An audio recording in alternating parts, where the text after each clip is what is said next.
কোরআনের এই আয়াতে ওয়ামান আ'রাদা আন যিকরি আল্লাহ পাক রব্বুল আলামিন ওই বান্দাদেরকে সতর্ক করতেছেন, বলতেছেন, ও বান্দারে, আমি তোমাকে দুনিয়াতে সৃষ্টি করেছি আমার ইবাদত বন্দেগী করার জন্য।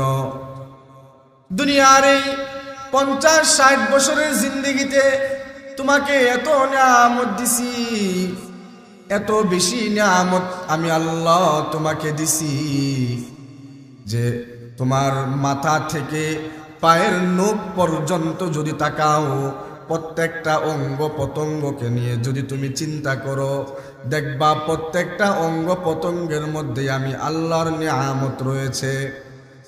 আমি তোমাকে 2টা চোখ দিছি এই সুন্দর দুনিয়াটাকে দেখার জন্য, তোমাকে কান দিছি আমি আল্লাহ এবং আমার নবী রাসূলদের কথা শোনার জন্য, শ্রবণ করার জন্য।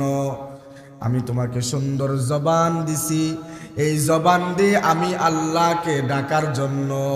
আমি আল্লাহকে বারবার ডাকবা, আমি আল্লাহকে বারবার স্মরণ করবা। আমি তোমাকে 2 হাত, নাক, কান দিছি, এত সুন্দর করে তোমাকে সৃষ্টি করেছি। ওমা খালাকাতুল জিন্না ওয়াল ইনসা ইল্লা লিয়াবুদুন, এই পৃথিবীতে আমি 18,000 মাখলুকাত সৃষ্টি করেছি। যত মাখলুকাত আমি আল্লাহ সৃষ্টি করেছি, সমস্ত মাখলুকাতের মধ্যে ওয়াত্তিনি ওয়াজ্জাইতুন ওয়া তুরি সিনিনা ওয়া হাযাল বালাদিল আমিন লাকাদ খালাকনাল ইনসানা ফি আহসানি তাকওয়িম, সবচাইতে সুন্দর, সবচাইতে নিখুঁত, সবচাইতে সুন্দর আবয়বে আমি আল্লাহ তোমাদেরকে সৃষ্টি করেছি। বান্দারে, এত নিয়ামত দিছি, এত সুন্দর করে সৃষ্টি করছি। আল্লাহ বান্দা, তুমি যদি এই সামান্য 50-60 বছরের জিন্দেগিকে পায়া আমি আল্লাহকে ভুলে যাও, আমি আল্লাহ স্মরণ থেকে গাফেল হয়ে যাও, মনে রাখবা ফাইন্না লাহু মাঈশাতান দনকা, তোমার দুনিয়ার এই 50-60 বছরের জিন্দেগিটাকে আমি একেবারে সংকীর্ণ করে দিব। আল্লাহকে ভুলে গিয়ে আমি আল্লাহ তোমার এই সুখটাকে উঠায় নিব। যেই সুখের জন্য তুমি এত কষ্ট করতেছ, ওই সুখটা তোমার থেকে আমি উঠায় নিব। বান্দা আল্লাহকে ভুলে যায়, ওই বান্দার সংসারের দিকে তাকায় দেখেন। অনেকের সংসার আছে না নাই, স্বামী স্ত্রীর কথা শোনে না, দুজনের ভিতরে মনোমালিন্য, সন্তান বাবার কথা শোনে না, মায়ের কথা শোনে না। শিক্ষা, যেই শিক্ষায় সন্তানকে পড়াইতে চায় ওই শিক্ষা সন্তান পড়ে না। সন্তানকে যদি বলে এই রাস্তায় যাও, সন্তান ওই রাস্তায় যায়। মেয়েটা পর্দা করে না, অনেকভাবে বুঝাইছি মেয়েটা পর্দা করো, আল্লাহর রাস্তায় চলো, 5 ওয়াক্ত নামাজ পড়ো।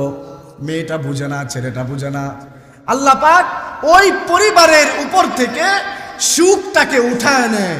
কেননা বান্দা, আমি আল্লাহ তোমার উপরে এত নিয়ামত দিলাম, এত দয়া করলাম, এত মায়া করলাম, তুমি বান্দা আমারে ভুলে গেলা।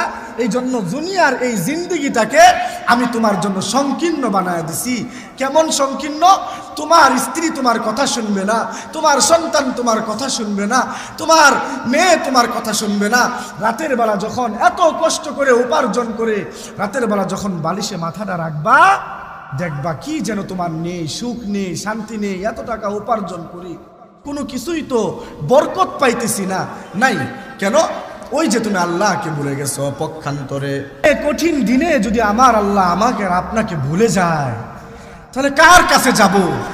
কথা আপনাদেরকে বলতেছি, আপনার যেই কথাটা আমলে নিতে পারবেন ওই কথাটা কালকের ফজর থেকে আমলে নিতে হবে।